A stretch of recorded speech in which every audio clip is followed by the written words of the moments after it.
حضرت علی رضی اللہ تعالیٰ عنہ فرماتے ہیں، جہالت ایک قسم کی موت ہے اور جاہل لوگ چلتی پھرتی لاشیں ہیں۔ اپنوں کو ہمیشہ اپنے ہونے کا احساس دلاؤ، ورنہ وقت آپ کے اپنوں کو آپ کے بغیر جینا سکھا دے گا۔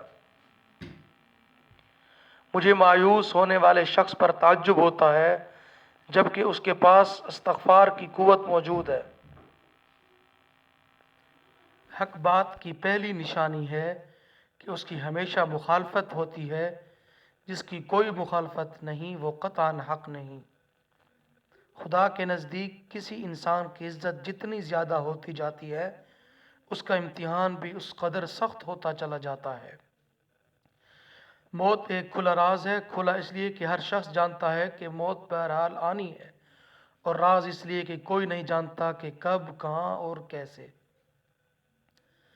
زندگی میں اپنا پن تو ہر کوئی دکھاتا ہے، پر اپنا ہے کون یہ وقت بتاتا ہے۔ ایک دن ہم سب کو ایک دوسرے کو یہ سوچ کر کھو دیں گے کہ جب وہ یاد نہیں کرتا تو میں اسے کیوں یاد کروں۔ آدمی تین ہی اچھے ہیں، ایک جو مر گیا، دوسرا وہ جو ابھی پیدا نہیں ہوا، تیسرا وہ جس سے کوئی تعلق نہیں۔ رشتہ ہمیشہ وہی کامیاب ہوتا ہے جو دل سے جوڑا جائے، فرصت یا ضرورت سے نہیں۔ خوش رہنے کا سب سے اچھا اصول یہ بھی ہے کہ جہاں لگے کہ آپ کی جگہ نہیں، وہاں خاموشی سے خود کو الگ کر لو۔ گناہ میں لذت ہے مگر سکون نہیں۔ گناہ کا موقع نہ ملنا بھی اللہ پاک کی نعمت میں سے ایک ہے۔ جو تیرے سامنے اوروں کی برائی کرتا ہے، وہ اوروں کے سامنے تیری بھی برائی کرتا ہے۔ روح کو سمجھانا بھی ضروری، محض ہاتھوں کا تھامنا ساتھ نہیں ہوتا۔ زندگی کا سب سے مشکل کام اپنے علم پر عمل کرنا ہے۔ دوزخ میں لے جانے والی دولت سے وہ غریبی بہتر ہے جو جنت کی راہ پر چلا دے۔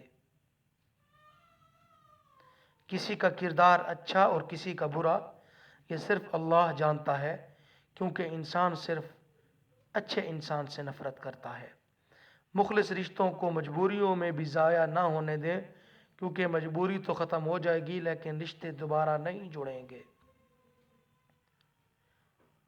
محبت اور دوستی یہ دو چیزیں ہر طوفان کا مقابلہ کر سکتی ہیں، مگر ایک چیز ان دونوں کے ٹکڑے ٹکڑے کر سکتی ہے، وہ ہے غلط فہمی۔ جو شخص تم پر غصہ بھی کرے اور تعلق بھی ختم نہ کرے تو برے وقت میں تمہارا سب سے اچھا دوست ہے۔ اچھا انسان وہ ہے جو کسی کا دیا ہوا دکھ کو تو بھلا دے، مگر کسی کی دی ہوئی محبت کو کبھی نہ بھلائے۔